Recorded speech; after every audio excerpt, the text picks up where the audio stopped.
Jordan Romano and Eric Swanson, former Mariner, right? Hmm. Have missed this beginning of the season. And I'll be honest, I didn't really notice them not being there until today.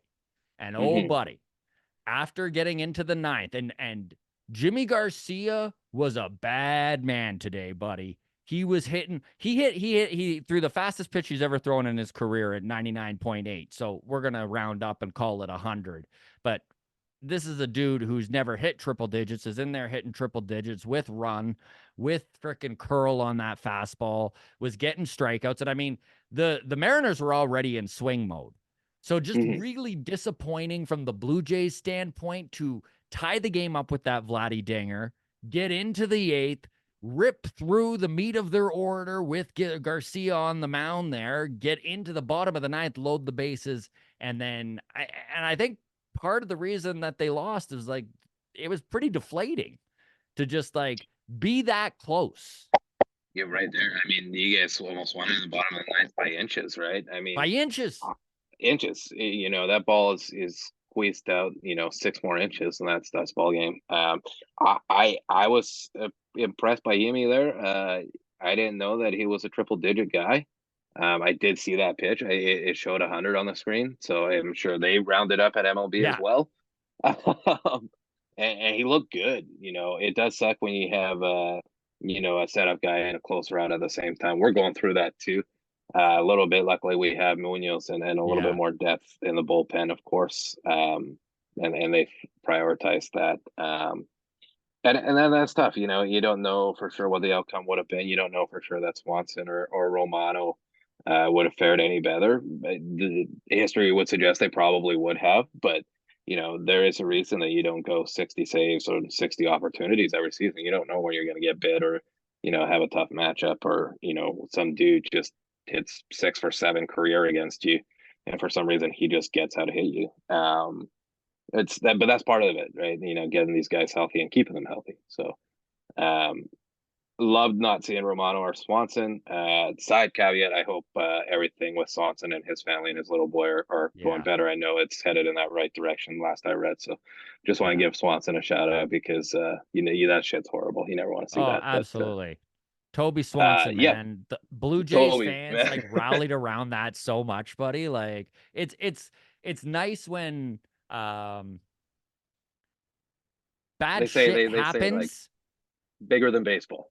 Exactly. It's bigger than baseball. It's That's bigger than it's baseball. yeah, yeah, That's exactly what it was. It was bigger than baseball, and everyone kind of put that yeah. aside and just rallied around the Swanson family, which was very cool. So, and he's out of the hospital on the upswing, looking like a go-getter little boy again. So, There we great go. news on that front.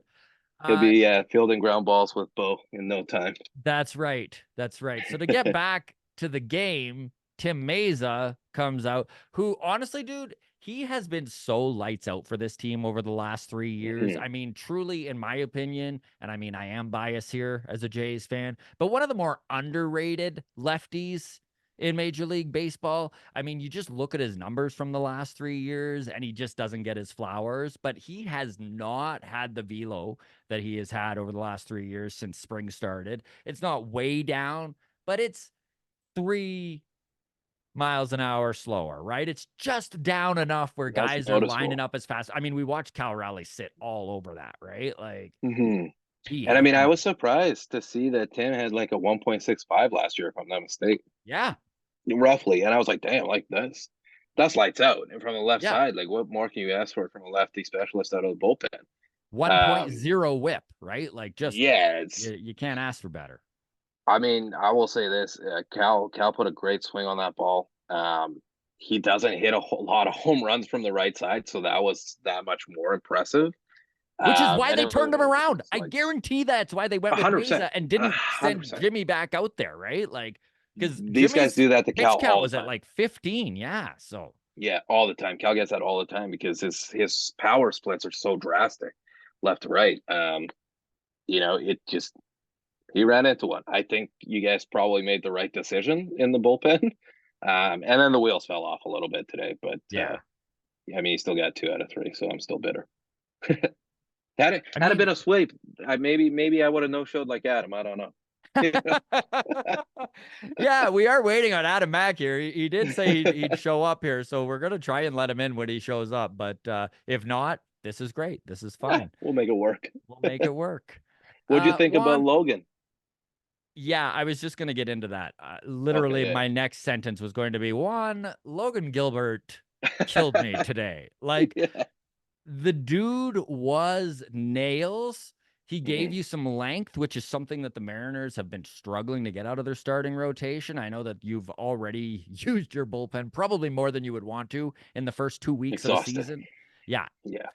Um, how much do you buy in that Logan Gilbert, this is him. This is who he is this Oh, I'm season, fully sold. 2024. You're all Yeah, in? I'm all in, man. Especially if you see him at the end of last year, and even like his whole year last year. I think he had like a 3.3, 3.4 throughout the year. He was a workhorse. He was healthy. And I think like we kind of saw and expected this off season for him to take that next leap to A status, and we weren't sure, Jordy and like my co-host Jordy and me went back and forth, and it's like, is it Castillo, is it Kirby, is it Gilbert, who's it gonna be? But it could conceivably be any of those three. And I do think we're getting the real Logan Gilbert now. He was, corners all day. All his off speed stuff was Man, working, he and he was just made one painting bad pitch. today. He just made Painting one bad today. pitch to one wrong dude. If there's somebody to make a bad pitch to, don't make it that guy. Vladdy's probably the wrong guy we Yeah. want to hang a slider Yeah. to in the middle of the plate. Yeah. Give Cavan a um, hanging slider. yeah, pretty much. I mean, Kirk. I'll even give Yeah. Bo a You're hanging like, you're slider like over Vladdy. anyone. Bo's still pretty good. He's probably gonna hit it out, and Bo had a home run this series, but I think Logan Gilbert is a dark horse Cy Young candidate. I don't know if there's enough national attention on the Mariners right now to get them to that point. But if the Mariners start winning and they're there at the end of the season and you're like, oh, these guys are going to win the West, I think Logan Gilbert's going to be right there in the Cy Young conversation, and he may not win it. There's a lot of really really good arms, but I mean, you guys got Gosman, who's going to be a perennial Cy Young candidate, despite the fact that he got his titties licked by the Yankees. I just felt like I should remind you of that. This is one Six thing runs in the where first, no. I do draw parallels again between the Jays and the Mariners, and that they're both very lucky to have four guys in that rotation that when you need them to take the ball and run with it, they are capable of doing so. I know Bryce Miller's been Mm-hmm. impressive for a young guy. He's still got some growth to And that's our go, but four guy. he's a pretty solid number 4 if you ask me. But then Mm-hmm. this is where I draw the comparison, because honestly, Barrios, Bassett, and Gosman, and then Gilbert, Kirby, and Castillo, they're all probably 1A guys right now. And I say that with love. And I say that knowing that there is a higher ceiling for almost all of them. But that's kind of where they've been in the Major League Baseball rankings as a starting pitcher. Like they'll see that top 10 starters. Like when there's a top 10 starter list, Kevin Gosman's in it. He's just like Mm-hmm. number 8, right? Like he Mm-hmm. doesn't get that Spencer Strider respect, which, Right. he's also not Spencer Strider. But the fact that the Mariners and the Jays have those three horses at the front, I think it really does relieve the pressure for guys like a Logan Gilbert. I honestly believe has really benefited from not needing to deal with the pressure as a young guy coming up, right? Like the pressure is on Castillo. Brilliant going out and get him. I mean, you moved 2021 Cy Young winner Robbie Ray this offseason. I mean, Because you couldn't fit him in you couldn't fit him into the rotation. they're There was swimming no in good room. pitching, It's which is insane. not something that happens. It's so envious. And we sat there all off season and said, what are we going to do with Marco Gonzalez? What are we going to do with Robbie Ray? They don't fit in. They're gone. They just were salary dumps essentially. And even then, you got Brian Wu fifth when he's healthy, and you got Emerson Hancock, who was a first round pick in, I believe, 2020 or 2021 with incredible high upside, top 100 prospect. And the only reason he's in the rotation right now is because you got an arm down. So it's a good problem to have. It's a great problem to have. I love that it's homegrown. I love that they had the wherewithal to go and say, hey, we still need a veteran and a workhorse like Luis Castillo. let's go bring him in. And then that trade has worked out stupendously. I know that the start of this season has not been How great, but concerned are you about Luis Castillo right now, though? Are you worried, or do you feel like his track record and his career numbers are at the point now, his age is at the point where this is just a blip on the radar and he'll be fine? I think he's earned the benefit of the doubt. It's a little too soon to get too worried. But there's pause there. And I He mean, had some like, shaky starts last year, too. he did, and it was like towards the back of the end of the year too. So you wonder if there's maybe a health concern that they're not aware of, or he's not saying, or what the issue is. But let's give him two more starts. Let's see if we can get Mhm. a good one in the next two before I go and write him off, because he does have that track record. He's not a kid. It wasn't a flash in the pan. Yeah. He's been good since he came up in Cincinnati. So gotta give him the benefit of the doubt. And at the end of the day, the last two seasons that he pitched for the Mariners, he did for the most part incredibly well. His season numbers were really good. And you look what the Reds got on the other side. The kid's suspended for half the season now due to PEDs. So Hmm. tough to say. When it comes to George Kirby, I feel like the sky is the limit for the guy. The Jays got to both Castillo and Kirby, though. Yeah. Um, is Kirby just still at the point where he's figuring out how to pitch situationally? Yeah, it's tricky to say. I think you might be right, honestly. Um, I was high on Kirby, and I thought Kirby was going to be the ace of the staff this year, if I'm being completely honest. Um, there is potentially some to look at strategically about how many walks he issues and how around the zone he constantly is. Like, the guy doesn't walk anybody. I think he had like maybe 20 walks and stayed healthy all last season. Hmm. Guy just doesn't issue free passes, and which in theory is a good thing.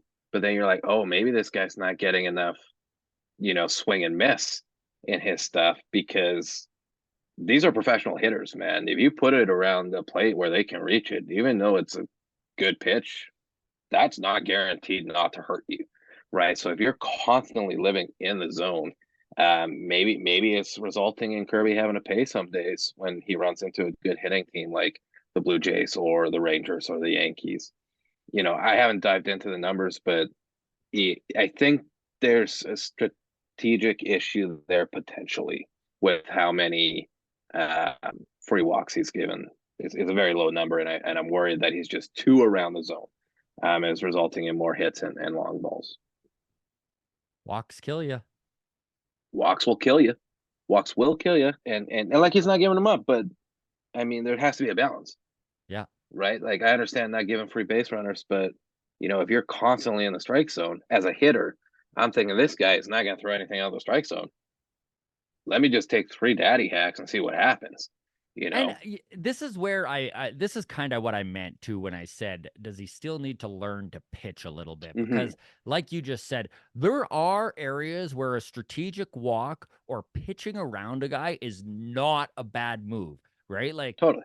I gave this example earlier this morning when we were kind of wound up into a similar conversation on the podcast, and just the Yankees, right? Like, if you give up with 2 outs a double to Juan Soto, and then you're facing Aaron Judge, and Anthony Rizzo is the guy who's coming up next, and you got the guy on the mound just pitches better against lefties.